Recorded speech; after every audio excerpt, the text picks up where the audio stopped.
పనికి మళ్ళాడా ఏం మాట్లాడుతున్నావురా? తప్పు మనకెందుకు? దేవుడు మనకి ఇవ్వాలి కానీ దేవుడు మనకి ఇస్తాడు. మనం యథార్థంగా ఉండాలి. తప్పు అవి ఇలాంటి చేయకూడదు. వాళ్ళది మనకెందుకు? వాళ్ళ ఆస్తి దేవుడు మనకి ఇవ్వాలి, దేవుడు మనకి ఇస్తాడు. వద్దు, తప్పది. అట్లా అన్యాయం అక్రమంగా ఉండకూడదు, తప్పది. నా గొంతులు ఊపిరి నేను చేయను అలాంటి, అంతే. మా అమ్మ దొంగతనం చేయటం నేను ఇప్పుడు చూడలా. ఇప్పుడు ఆమె పిల్లల్ని ఇద్దరిని సేవలో నిలబెట్టాడా? మళ్ళీ మా అక్కలో నుంచి ఇద్దరు వచ్చారా? ఎంతమంది ఇప్పుడు మొత్తం? మలురా. మా తమ్ముడిలో నుంచి మళ్ళీ ఇద్దరు వచ్చారా? ఎంతమంది? 6 సావుకులు వచ్చారు. ఆ నీతి మంత్రులు చేసిన మేలు మర్చిపోవడం దేవుడు అనేస్తుడు కాదు. ఏ సేవకుడు వచ్చినా సేవకుడు బాగా చూసుకునేది. చదువు రాదు, రోజు కన్నీళ్ళు గారిచి ఏడ్చి ప్రార్థన చేస్తా ఉండేది. ఒకరోజు నిద్ర లేచి నేను సచ్చాను, ఏ విధంగా ఆ విధంగా ఏడుతున్నావేంటి నువ్వు? నీ వల్ల నేను దరిద్రుడు అయిపోతున్నాను.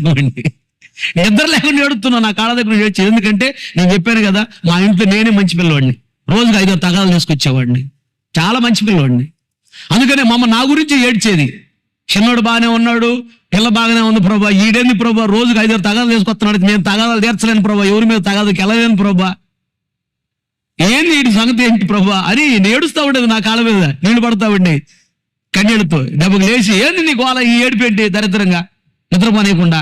నేను సత్యాను అనుకోండి, ఏడుతున్నా, బాగానే ఉన్నాను, బ్రహ్మాండంగా ఉన్నా. నేను ఏడ్చేడ్చి ప్రార్థన చేసింది, వచ్చిన ప్రార్థన, నా పిల్లల్ని జ్ఞాపం చేసుకోయా అని. దేవుడు విడిచిపెట్టాడా? ఎవరు పొలంలోకి వెళ్ళి దొంగతనంగా తీసుకొచ్చినట్టు, ఒకరి చేత కొట్టించుకున్నట్టు తిట్టించుకున్నట్టు నాకు తెలియదు. నేను ఇప్పుడు కష్టపడి పని చేసుకుంటారు మా అమ్మ, మా నాన్న. కానీ ఎవరు అన్యాయంగా అక్కరంగా తీసుకొచ్చుకో. నేను చూసా. మర్చిపోయాడా? వారిని బట్టి వారి పిల్లలైన మమ్మల్ని చూడు దేవుడు ఎలా దీవించాడు ఈ రోజున.